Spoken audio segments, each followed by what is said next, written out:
Saludos muy queridos hermanos en Cristo y amigos que me están viendo. Soy el pastor misionero José Maidana desde la República del Paraguay.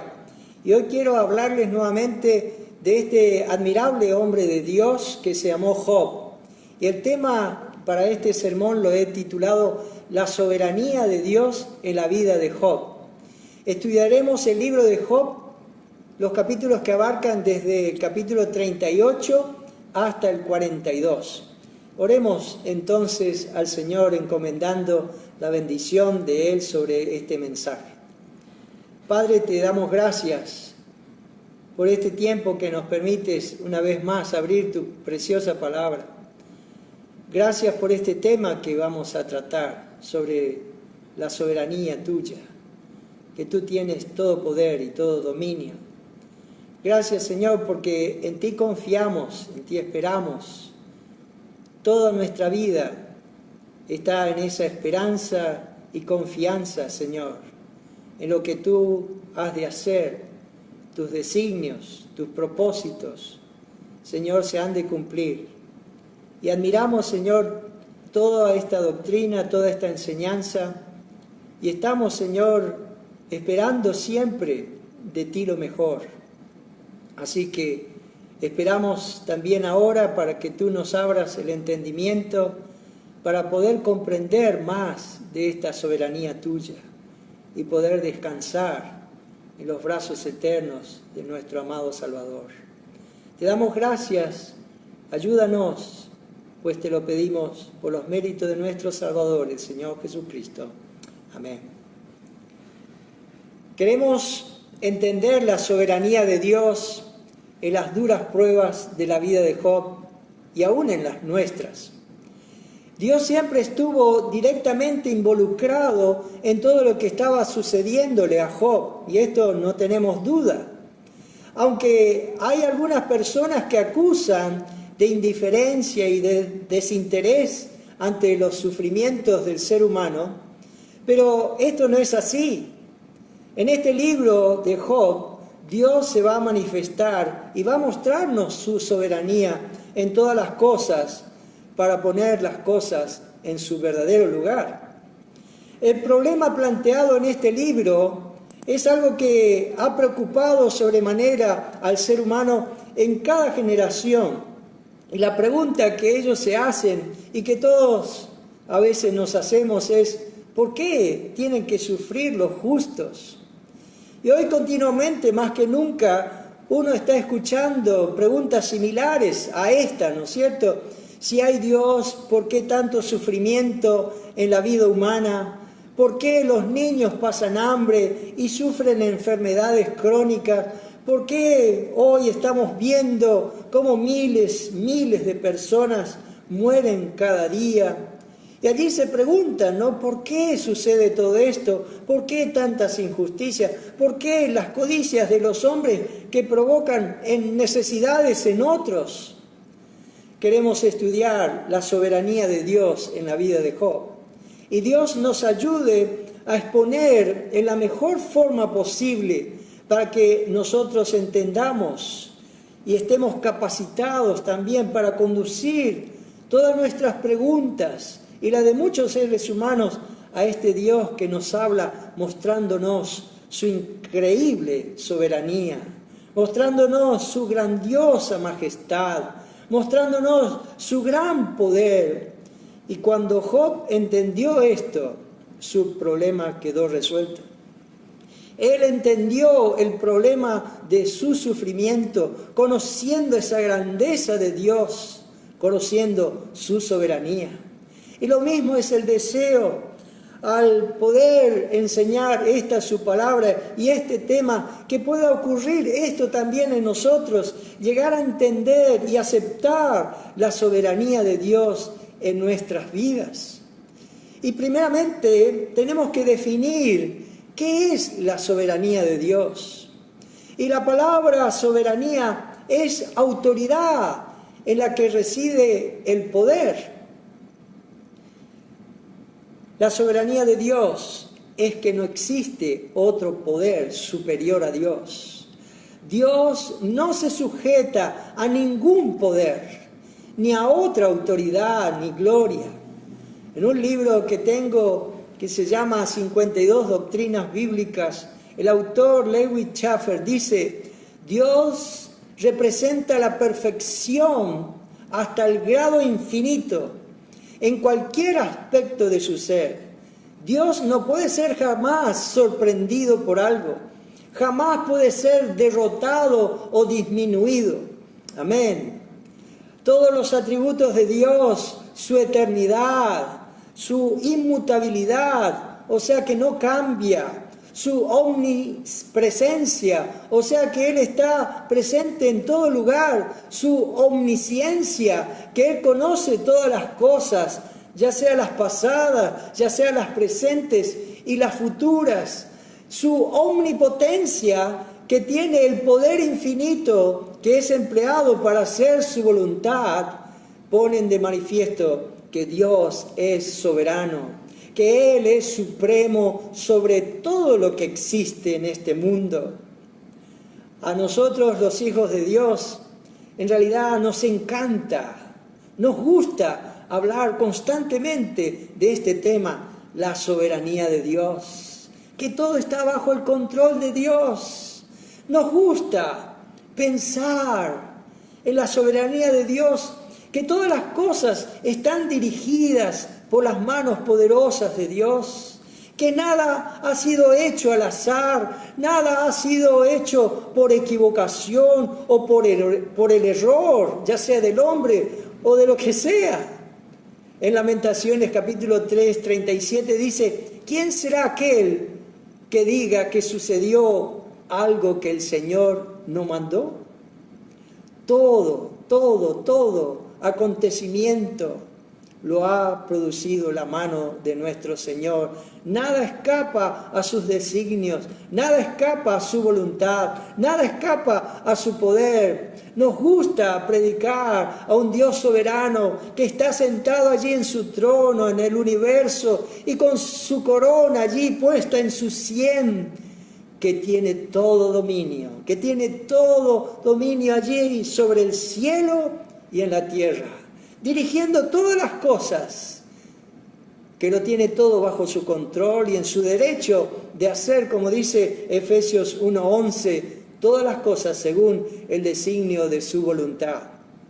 Fíjense allá en Apocalipsis capítulo 5, versículo 1, dice: y vi en la mano derecha del que estaba sentado en el trono un libro escrito por dentro y por fuera, sellado con 7 sellos. Nos encanta a los cristianos decir que todo ya está escrito en la palabra de Dios y que ya está sellado todo lo que sucederá, lo que va a ocurrirle a este mundo en el futuro, lo que le sucederá a la iglesia, lo que les sucederá a aquellos que no han creído en el Señor, aquellos impíos. Todo está escrito, los juicios de Dios que vendrán, la eternidad que pasaremos con nuestro Dios.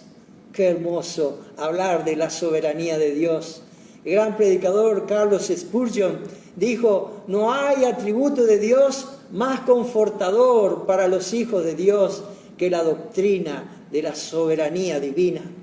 Ciertamente, la soberanía de Dios es la doctrina más consoladora, más esperanzadora para los hijos de Dios, porque sabemos que en las circunstancias más adversas, en los momentos más difíciles que tengamos que pasar, aún en las situaciones más graves de desgracia de la vida, los hijos de Dios creemos que esa soberanía ha ordenado nuestras aflicciones y que Dios las gobierna y las santifica.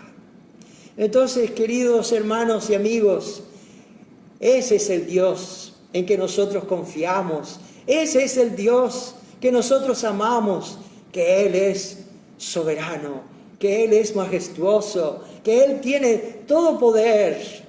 Entonces el propósito de este mensaje, el propósito de este sermón, es describir por la gracia de Dios esa inigualable soberanía, esa inigualable grandeza y poder, ese dominio absoluto de Dios en todas las cosas. Entonces debemos venir a ese entendimiento que el mismo Job llegó ante esa grandeza de Dios y allí lo que hizo fue someterse a Él. Que Dios nos ayude también a llegar de esta misma manera para recibir la más alta distinción del cielo como la nuestra. Allí decir como Job, nosotros también apropiarnos de lo que dijo allí en Job capítulo 42, versículo 2. Yo sé que tú puedes hacer todas las cosas y que ningún propósito tuyo puede ser estorbado. Que el Señor sea glorificado. El bosquejo que quiero presentar y es el primer punto, negando la soberanía de Dios en el control de todo. El segundo punto es, necesitamos conocer la soberanía de Dios. Y el último punto, notables bendiciones al someternos a la soberanía de Dios. Vengamos al primer punto entonces, negando la soberanía de Dios en el control de todo. Muchos hombres se rebelan a la soberanía de Dios. Hay muchos hombres hoy en día y aún lamentablemente viviendo allí en desesperación, en angustia y aún aterrorizado por todo lo que está pasando. Pero aún en esta condición no les gusta ver entronizado a Dios. No creen en un Dios que puede disponer de su creación como les parezca. ¿Y por qué? Porque el ser humano es orgulloso y no quiere someterse a Dios. Entonces los hombres cierran sus oídos a la palabra de Dios, cierran sus oídos a aquellos siervos de Dios, aquellos que están enseñando la palabra de Dios, porque no aceptan a un Dios en su trono. Ellos no lo aman. No creen. Las Escrituras expresan el valor de la soberanía de Dios, como no lo puede expresar las palabras del hombre. Y allí en 1 de Samuel, fíjense en sus Biblias, 1 de Samuel capítulo 2, versículo 6 al 8, dice, Jehová mata y Él da vida. Él hace descender al Seol y hace subir. Jehová empobrece y Él enriquece, abate y enaltece, levanta del polvo al pobre y del muladar exalta al menesteroso, para hacerle sentarse con príncipes y heredar un sitio de honor, porque de Jehová son las columnas de la tierra y Él afirmó sobre ellas el mundo. Fíjense este otro versículo en Salmo 135, 6. Todo lo que Jehová quiere lo hace, en los cielos y en la tierra, en los mares y en todos los abismos. Fíjense allí en 1 de Crónicas, capítulo 29, versículo 11 y 12. Tuya es, oh Jehová, la magnificencia y el poder, la gloria, la victoria y el honor, porque todas las cosas que están en los cielos y en la tierra son tuyas. Tuyo, oh Jehová, es el reino, y tú eres excelso sobre todos. Las riquezas y la gloria proceden de ti, y tú dominas sobre todo. En tu mano está la fuerza y el poder, y en tu mano el hacer grande y el dar poder a todos. Y el último, no porque no haya más, sino porque no hay tiempo para describir todos los versículos. 1 de Timoteo 1:17 dice, por tanto, al Rey de los siglos, inmortal, invisible, al único y sabio Dios, sea honor y gloria por los siglos de los siglos. Amén, amén.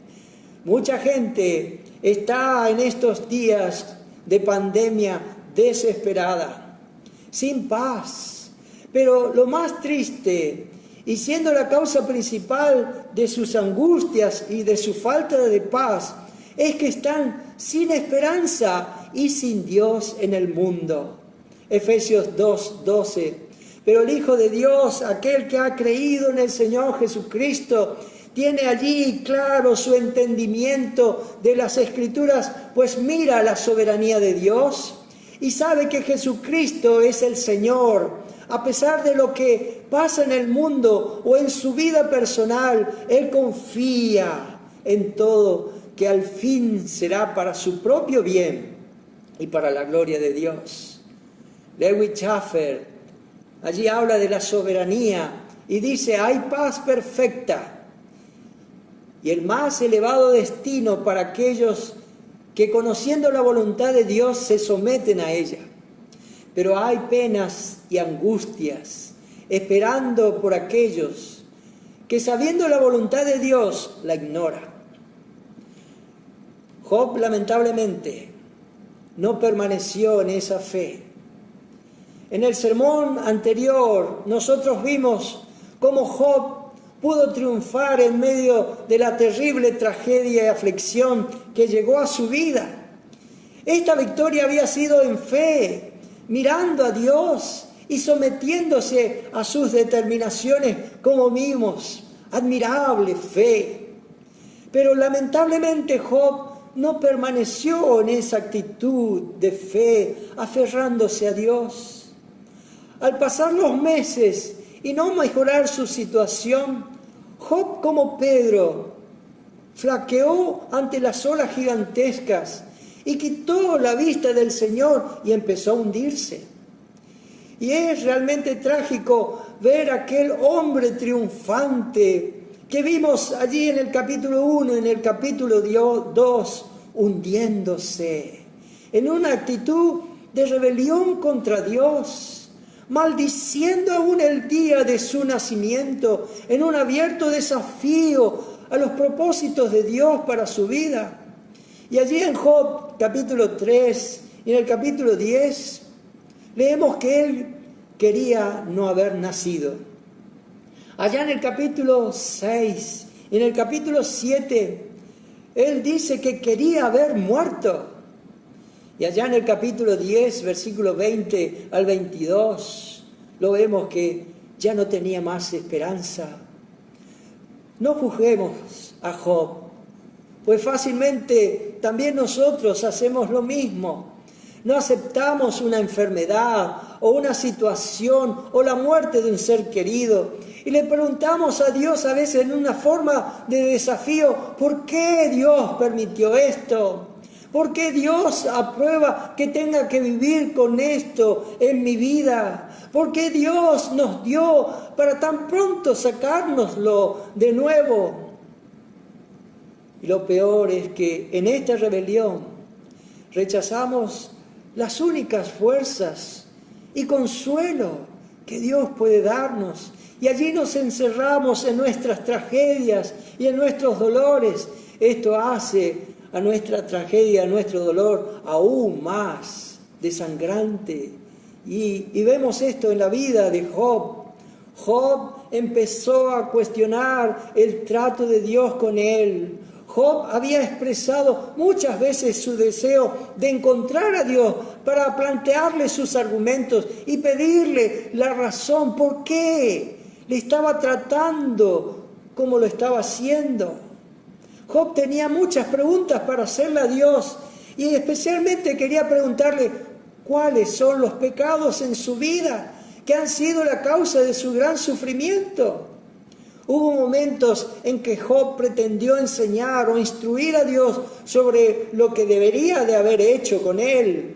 Fíjense allá en Job capítulo 13, versículo 24 al 28, dice: ¿por qué escondes tu rostro y me cuentas por tu enemigo? A la hoja arrebatada has de quebrantar y a una paja seca has de perseguir, porque escribes contra mí amarguras y me haces cargo de los pecados de mi juventud. Pones además mis pies en el cepo y observas todos mis caminos, trazando un límite para las plantas de mis pies.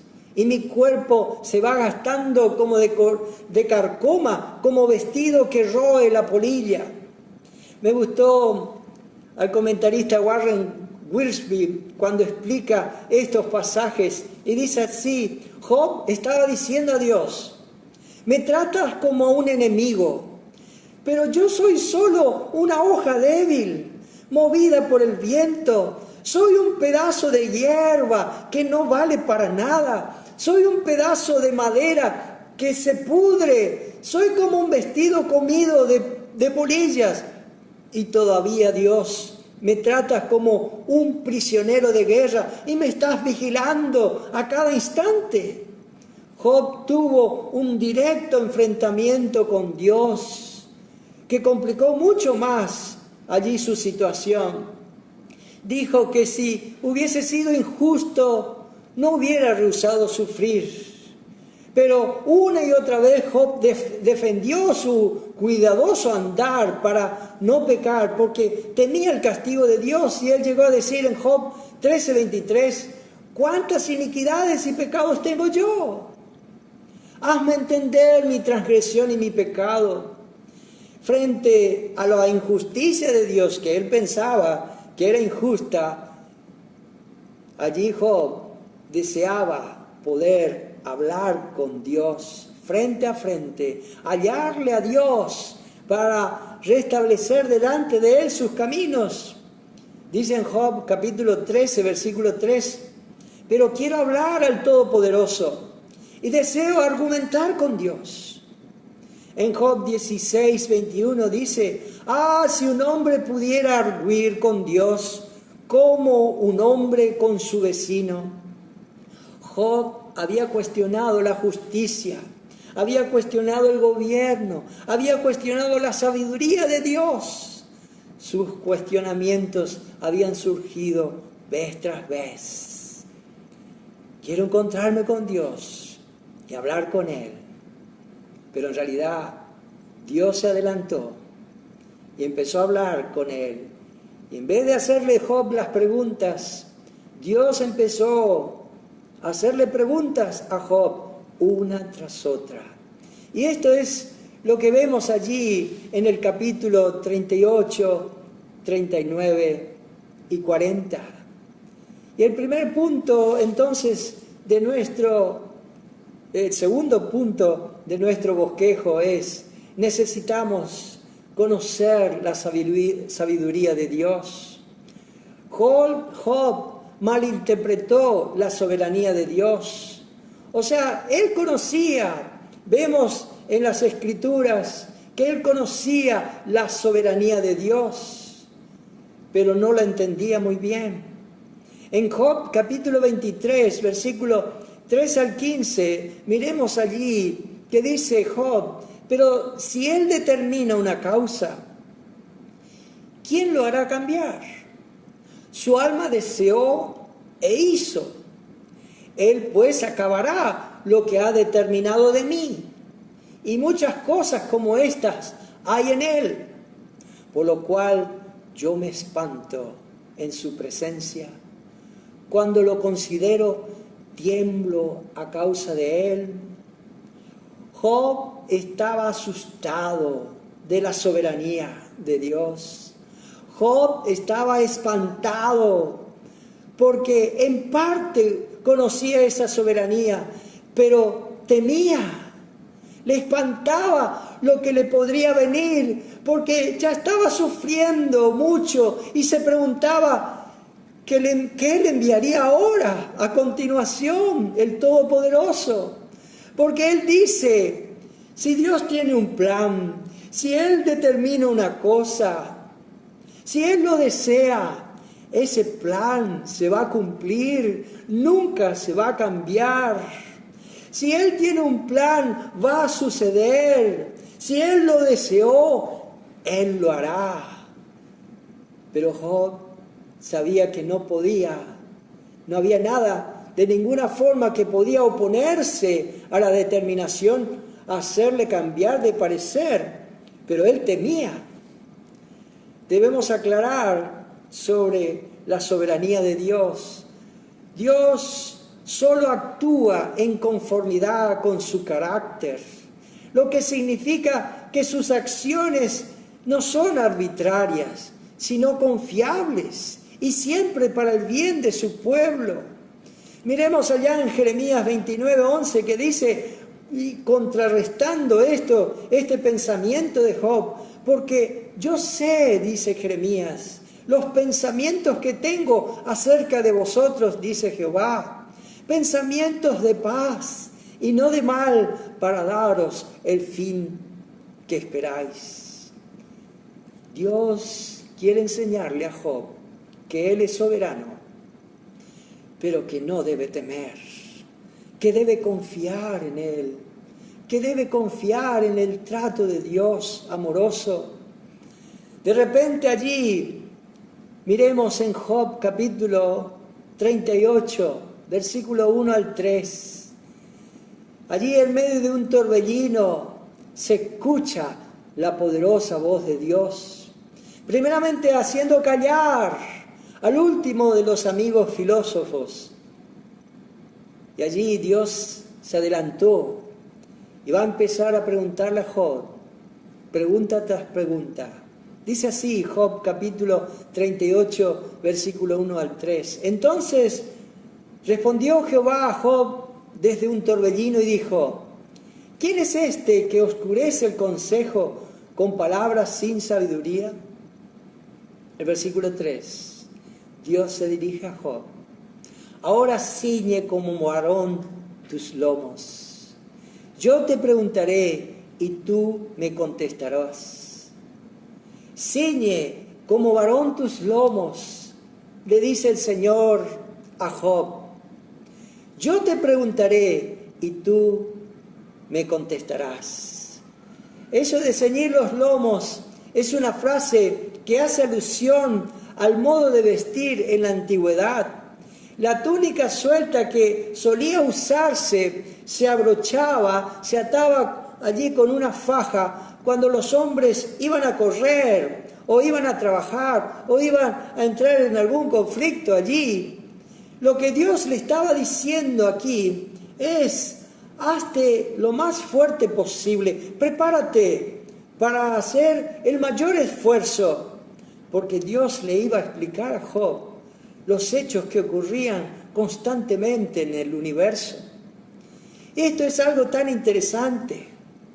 Las primeras palabras de Dios hacia Job le recuerdan que todavía retenía su propia personalidad. Ponte de pie, hombre. Dios le habló a Job como una persona inteligente, que entiende, que comprende, y al hacerlo pasó por alto todas las circunstancias que le habían estado afectando. Podemos imaginarnos a Job allí sentado en su tristeza, allí sobre ceniza, despojado de todo aquello que los hombres naturalmente tienen. Recordemos que sus bienes habían desaparecido. Recordemos que sus hijos estaban muertos. Recordemos que su salud estaba totalmente quebrantada. Recordemos que su compañera de fe había claudicado. Y recordemos que todos sus conocidos huyeron despavoridos de Job. Recordemos aquellos supuestos amigos que lo condenaron, malinterpretaron su desgracia. Observemos allí a Job totalmente abandonado. El gran discurso de Dios va a comenzar, pero no va a ser ninguna referencia a los sufrimientos de Job. Ni siquiera le va a explicar de todo lo que le había acontecido a Job. Lo que hizo Dios fue enfrentar a Job con el universo que vivía y luego preguntarle algunas cosas referente a él.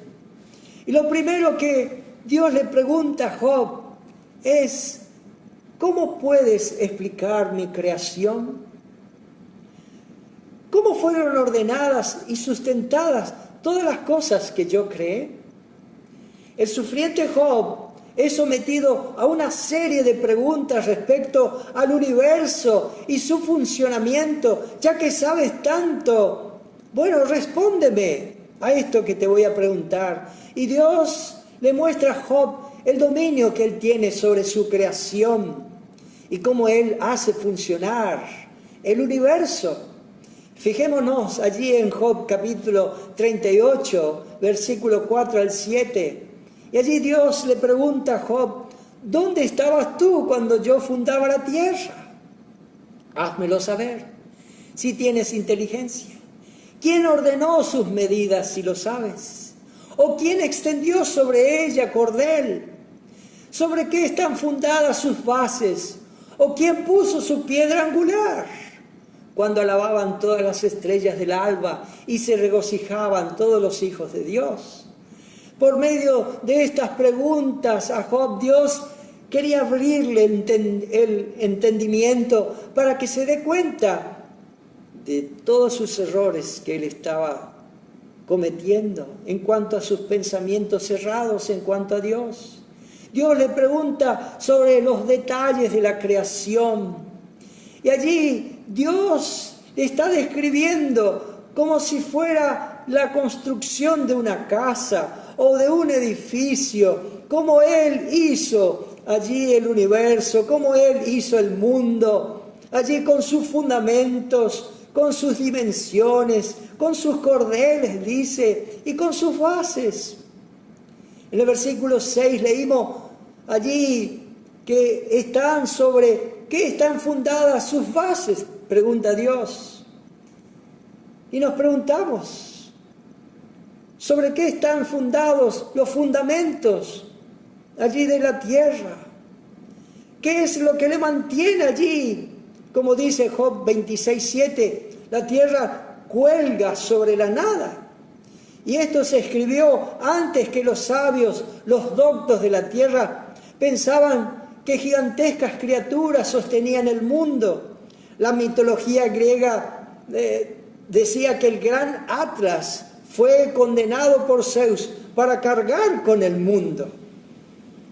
El Salmo 104:5 dice, Él fundó la tierra sobre sus cimientos, no será jamás removida. La tierra está suspendida en el espacio. Él fundó la tierra sobre sus cimientos. Pero la pregunta es, ¿qué la sostiene? ¿Qué sostiene allí todos los planetas? ¿Qué sostiene todas las estrellas en el firmamento? La palabra de Dios.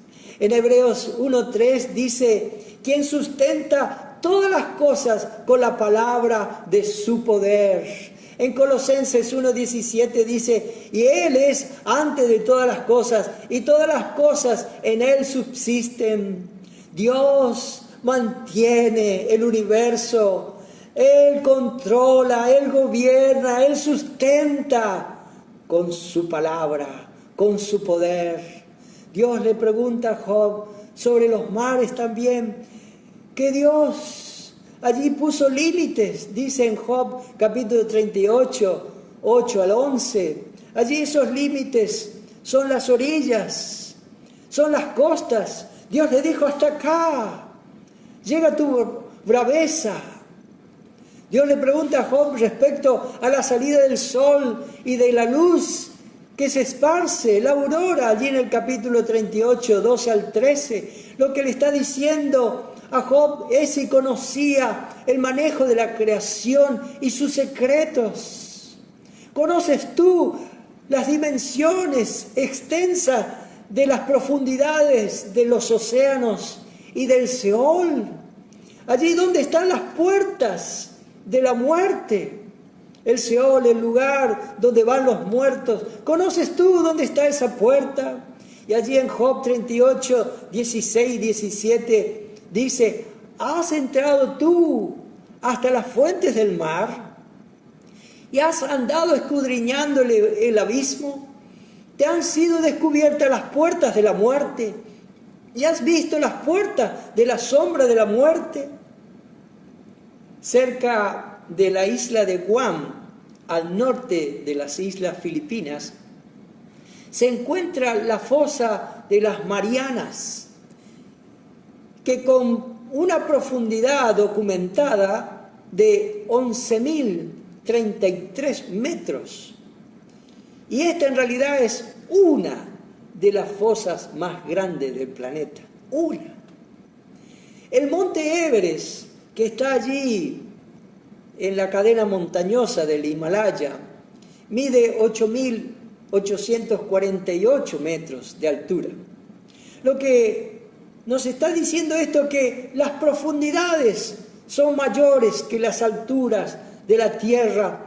Oh, soberano Dios, oh, majestuoso Dios, qué poder tiene nuestro Dios. Dios le pregunta a Job si podía conocer el lugar donde reside la luz y las tinieblas. Aquí está Dios representando a una de ellas que tienen las tinieblas y la luz, que tienen habitaciones, de donde salen y regresan al lugar de donde residen. En Job capítulo 38, 21, Dios le dice a Job: tú lo sabes, pues entonces ya habías nacido y es grande el número de tus días. Qué ironía, ¿no es cierto? Cómo Dios está tratando a aquel que lo subestimó. Job ignoraba los orígenes de la nieve, la escarcha, el rayo, el viento, la lluvia, el rocío, el hielo, el granizo. En Job 38, 22 al 30, allí Dios les está preguntando de dónde sale todo esto. Job sabía que Dios había creado allí las constelaciones, porque Job dice en 9:9 que Él hace la Osa, el Orión y las Pléyades.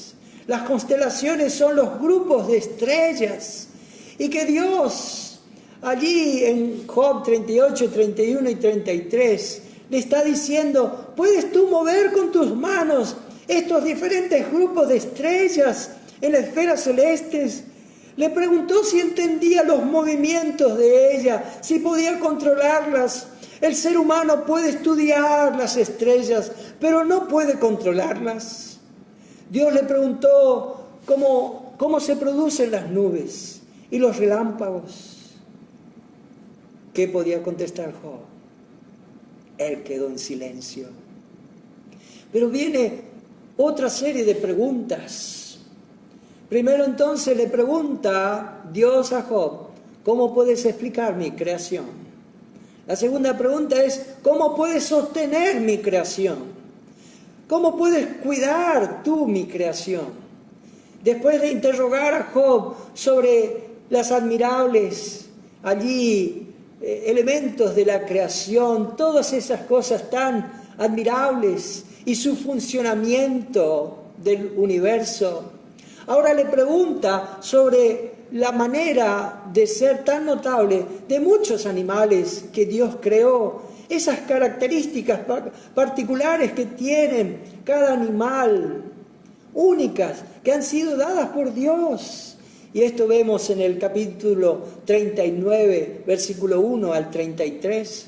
El Señor trajo ante la imaginación de Job un desfile solamente de 6 animales terrestres allí, o sea, todos eran terrestres, pero el león, las cabras monteses, ciervas, asnos monteses, el búfalo y el caballo. Y 5 aves: el cuervo, el pavo real, el avestruz, el gavilán y el águila. Al contemplar estas criaturas, Job tuvo que responder a la pregunta: ¿entiendes cómo viven y cómo deben ser cuidadas? Es obvio que la respuesta de Job era negativa. ¿Quién les dio estas asombrosas características a cada uno de estos animales y a cada uno de tantos animales, millones de animales que existen en este planeta? ¿Quién alimenta a todos estos millones y millones de animales?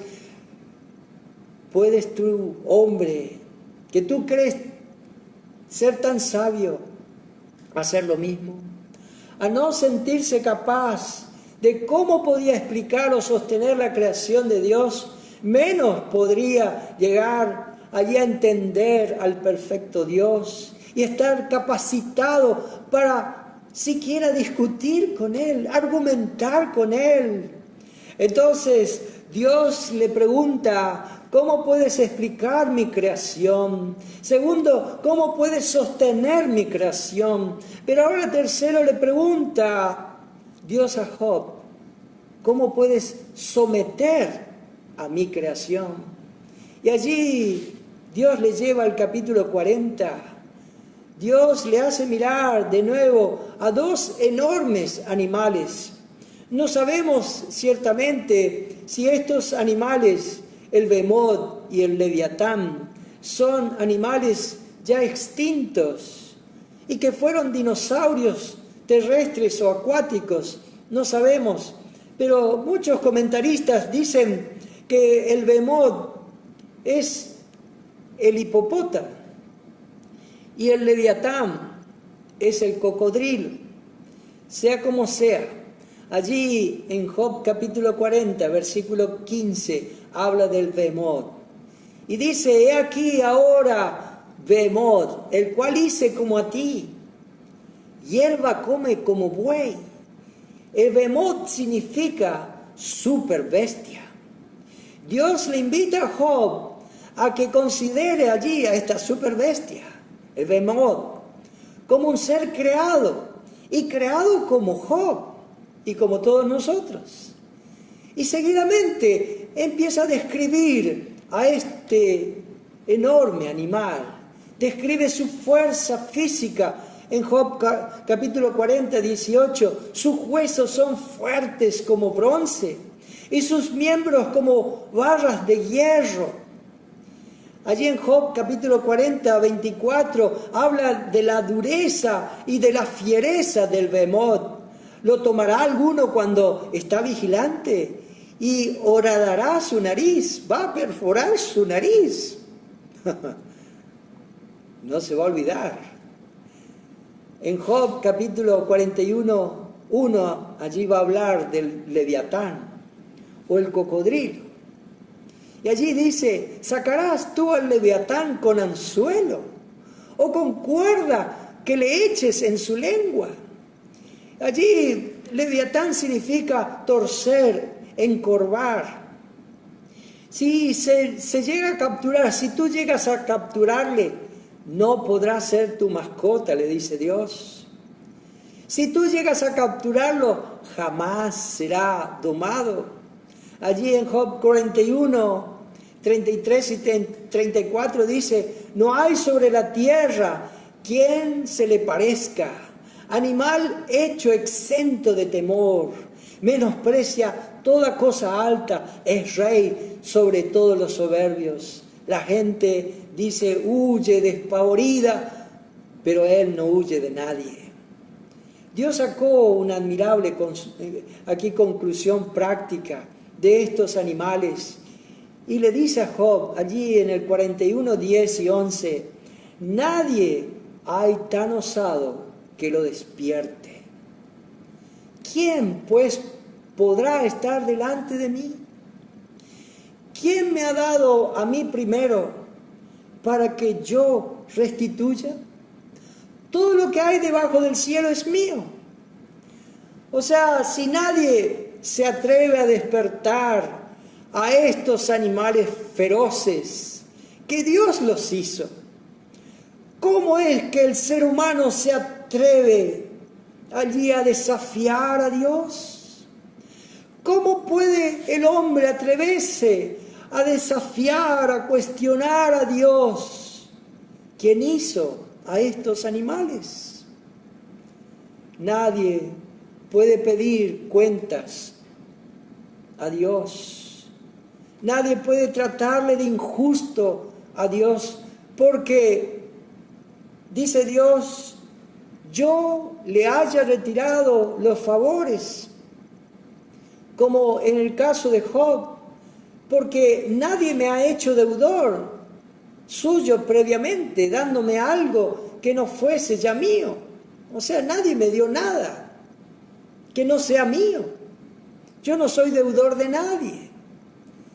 ¿Qué puede el hombre dar a aquel que lo posee todo, inclusive al hombre mismo? El hombre no puede obligar a este animal para que le sirva, cuanto menos a Dios. dirigir a Dios lo que debe hacer y lo que no debe hacer. La pregunta que le hace el Señor a Job aquí es: ¿puedes captar y someter a estas grandes criaturas? Si es así, creeré que tienes el poder y la sabiduría para juzgar al mundo con justicia. ¡Qué atrevimiento de los seres humanos! No siendo nada nosotros, desafiamos allí la majestad y el poder de Dios. En Daniel 4:35 dice: todos los habitantes de la tierra son considerados como nada. Y Él hace según su voluntad en el ejército del cielo y en los habitantes de la tierra, y no hay quien detenga su mano y le diga: ¿qué haces? ¿Qué haces? Aquí está la razón de la forma en que Dios está ahora tratando a Job, está hablando con Job. Pocas veces encontramos a Dios en las Escrituras hablando así, de esta forma, con el hombre, de esta forma de aplastándolo. Allí de reduciéndolo a silencio, de que el hombre, aquí como Job, pueda taparse su boca, abatiéndolo y humillándolo. Esta fue la forma como Job se estuvo dirigiendo a Dios en términos que Dios usa aquí, pretendiendo contender con él y censurándole. No solo Job fue el único, sino hay muchos seres humanos que desafían a Dios, que tienen esta misma actitud como la que tuvo Job contra Dios, con este mismo espíritu. Es sabiduría, dice allí en Job capítulo 42, ¿es sabiduría contender con el Omnipotente? El que disputa con Dios, responda a esto. En Job capítulo 40, versículos 8 y 9, Dios le dice: ¿invalidarás tú también mi juicio? ¿Me condenarás a mí para justificarte tú? ¿Tienes tú un brazo como el de Dios? ¿Y truenas con voz como la suya? Este es el desafío de Dios al hombre, que pretende enfrentarlo, que pretende desafiarlo. Miremos allí el último punto: notables bendiciones al someternos a la soberanía de Dios. Este libro tiene un trascendental final, hermoso final, y a todos nos gusta ese capítulo 42. Job adopta la actitud que nos corresponde a todos frente a esa soberanía de Dios. Y esa actitud es de humillación y sometimiento. Y feliz aquí Job, que no se encerró allí en esa necedad, sino que hizo lo que todos nosotros debemos de hacer: humillarnos. Él estuvo humillado y conmovido. Miremos primeramente allí cuando Job queda allí en silencio. En el capítulo 40, versículo 4, dice allí Job humillado, y en esa sumisión silenciosa, cuando Dios va describiéndole allí su creación, y él expresa, y dice en Job capítulo 40, versículo 4, he aquí que yo soy vil, ¿qué te responderé? Mi mano pongo sobre mi boca, una vez hablé, mas no responderé.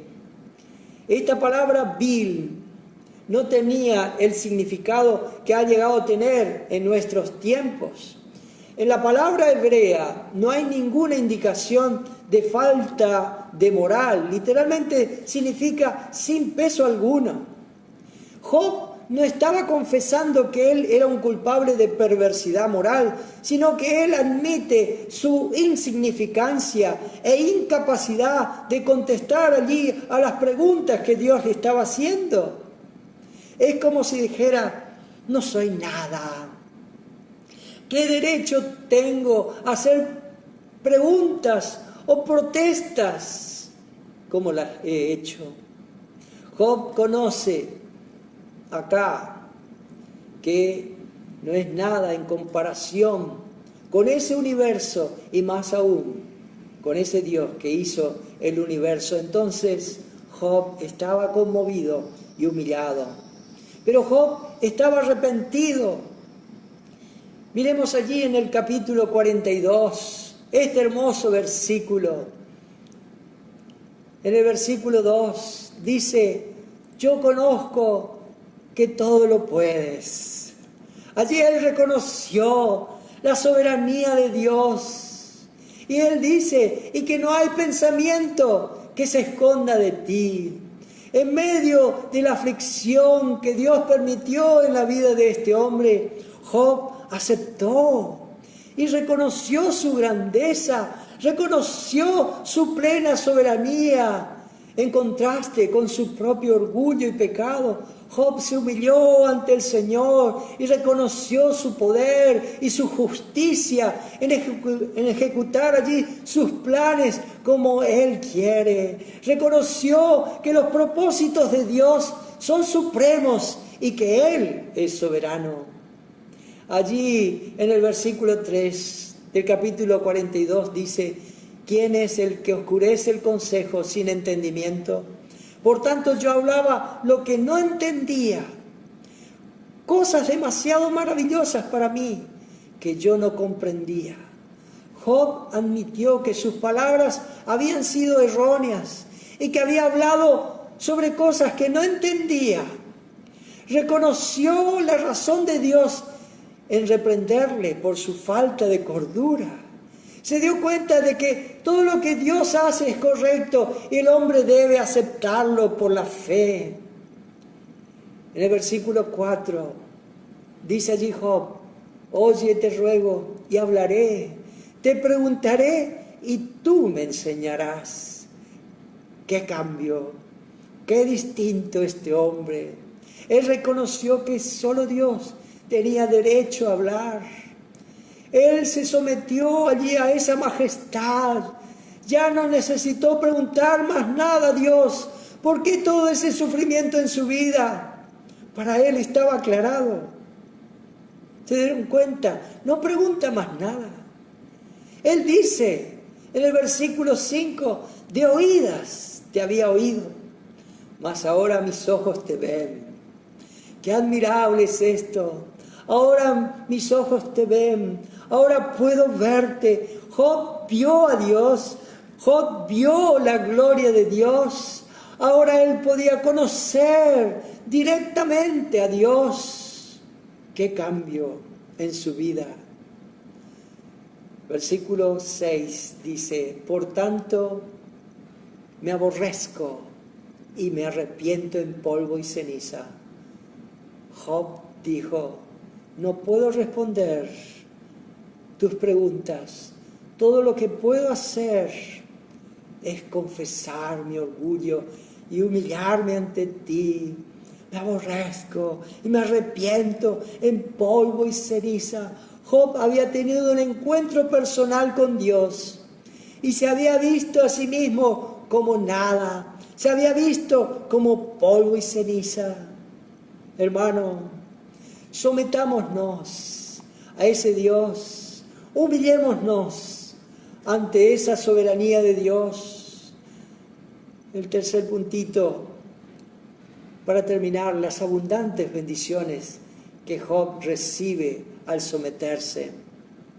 Fue plenamente vindicado, y esto vemos desde el versículo 7 hasta el versículo 17, en su conducta frente a los demás, ante aquellos críticos amigos, aquellos que le habían acusado allí, que todo lo que le pasaba a Job era producto de su pecado, producto de sus engaños y extorsiones, de sus robos, todos mentira. Dios reprendió severamente a quienes le estaban acusando y honra a Job, ordenando a estos que vayan a Job a pedirle que ore por ellos. Allí en el versículo 8 dice: mi siervo Job orará por vosotros, porque de cierto a Él atenderé para no trataros afrentosamente, por cuanto no habéis hablado de mí con rectitud como mi siervo Job. Job se había sometido, como estudiamos, a 5 duras pruebas y había participado en 5 dolorosos debates con estos hombres, con estos 4 hombres, pero ahora recibe la mano de Dios en bendición, porque él se sometió. Allí vemos cuando Dios sale a defenderle. En Romanos capítulo 8, versículo 33 dice: ¿quién acusará a los escogidos de Dios? Dios es el que justifica. Cuando hay sometimiento a esa soberanía de Dios, el mismo Dios toma allí a cargo la defensa de sus hijos. ¡Qué lindo! ¡Qué admirable es esto! Pero Job también recibe la completa restauración de su salud. Es confortado por sus hermanos y hermanas. Y allí en Job 42:12 dice: y bendijo Jehová el postrer estado de Job más que el primero. Job recibe el doble de las riquezas que tuvo anteriormente. Le nacen 7 hijos y 3 hijas, dice allí en el versículo 13, y tuvo 7 hijos y 3 hijas. En total, tuvo 10 hijos en el cielo y 10 hijos caminando con él en la tierra. En total tuvo 20 hijos. ¡Qué bendición! ¡Qué bendición de nuestro Dios! Vive para gozar de sus nietos y de sus bisnietos. Dice allí en el versículo 16 y 17: después de esto vivió Job 140 años y vio a sus hijos y a los hijos de sus hijos hasta la 4ª generación, y murió Job viejo y lleno de días. ¡Qué bendición! Llega a vivir allí hasta 140 años, el doble del número de años que está normalmente establecido para un hombre. Allí en el Salmo 90:10 dice: los días de nuestra edad son 70 años, y si en los más robustos, 80 años. Así obra nuestro Dios. ¡Qué grande nuestro Dios! La soberanía de Dios no es para temer, no es para pensar en contra, sino viene para nuestro bien. Es nuestro bien que nos sometamos allí a Él, que nos sometamos a esa majestad. Es para nuestro bien. Y el entendimiento, entender la grandeza de Dios, que ahora sabía que estaba con Él. Tener el doble o no tener nada no hacía variar su real posición. Lo importante es que tenía a Dios. Teniendo a Dios es todo. Querido hermano, necesitamos este conocimiento y esta aceptación de la soberanía de Dios en todas las cosas. Para llegar a esto tenemos que someternos a Él. Y esto es vital en nuestra relación con Dios. Someternos a Él. Aceptar esta soberanía. No es que Dios quiere aplastarnos o destruirnos, sino que Dios quiere levantarnos. Dios quiere honrarnos. No hay razón entonces para resistir a esta sumisión. La aceptación de esta verdad nos lleva a superar esa actitud tan rebelde de los seres humanos contra Dios, que es frecuente aún en los creyentes. No hay algo que destruya tanto la vida espiritual cuando nos rebelamos contra la voluntad de Dios, contra la soberanía de Dios. Por eso debemos prepararnos para enfrentar con esta enseñanza el propósito de Dios para nuestras vidas. Querido hermano en Cristo, no te desesperes. Aquel que ha acabado con la aflicción de Job puede también quitar tu aflicción. No permita que la desesperación se encadena allí en tu alma. Sigue confiando, sigue teniendo esperanza en nuestro Dios, sigue confiando en Él. Mira al Señor, que tiene todo dominio en los cielos y en la tierra. Y su Hijo Jesucristo murió en la cruz, triunfante, resucitó de entre los muertos, y Él está allí sentado en los cielos. Qué admirable nuestro Dios, qué sorprendente. Querido amigo que me estás viendo y escuchando, Dios, siendo soberano en todo, se ha complacido en dar a los hombres una medida de libertad y de elección, donde le hace al hombre responsable de sus actos. Y a causa de estar el hombre en su depravado estado, ciego e insensiblemente a la obra de Dios, aparece claro aquí en las Escrituras que los hombres no deben apartarse de Dios. Allí suprimiendo el llamado del Espíritu de Dios a sus corazones. Por eso la Biblia dice, si oyereis hoy su voz, no endurezcáis vuestros corazones. Hebreos 4:7. También dice en Juan 6:37, todo lo que el Padre me da vendrá a mí, y al que a mí viene no le echo fuera. En Juan 16:8 dice, y cuando Él venga convencerá al mundo de pecado, de justicia y de juicio. De pecado por cuanto no creen en mí. Tú eres responsable, querido amigo, delante de Dios. Tú eres responsable de tu incredulidad. Y Dios te ordena, Dios te está llamando para que creas en el Señor Jesucristo con todo tu corazón, para que puedas ser salvo. Hechos 16:31. Cree en el Señor Jesucristo y serás salvo tú y tu casa. ¿No quieres creer? ¿No quieres venir a Él? En una oración de fe decirle, Señor, creo en ti, que tú moriste por mí en la cruz. Soy un vil pecador. Soy un miserable pecador que merece el castigo, pero tú ya lo pagaste por mí. Haz esto. Oremos. Padre, te damos tantas gracias por tu palabra. Gracias por este tema. Gracias porque tú tienes control de todas las cosas. Gracias porque en tus manos están nuestras vidas. Y qué mejores manos que las tuyas. Nadie puede arrebatar de tus manos, oh Padre, nuestra vida. Nadie puede arrebatar de tus manos, oh Cristo, nuestras vidas. Estamos en seguras manos. En ti confiamos, Señor. En todo lo que está sucediendo, danos confianza en ti. Danos esperanza. Podamos alzar nuestros ojos al cielo y verte a ti allí en el trono. No hay nada que acontezca que tú no lo permitas. Oh querido amigo, tú puedas creer en Él, que tú puedas hacer una oración de arrepentimiento y creer en el Señor Jesucristo. Oh Padre, toca los corazones. Salva a muchos. En nombre de Jesús.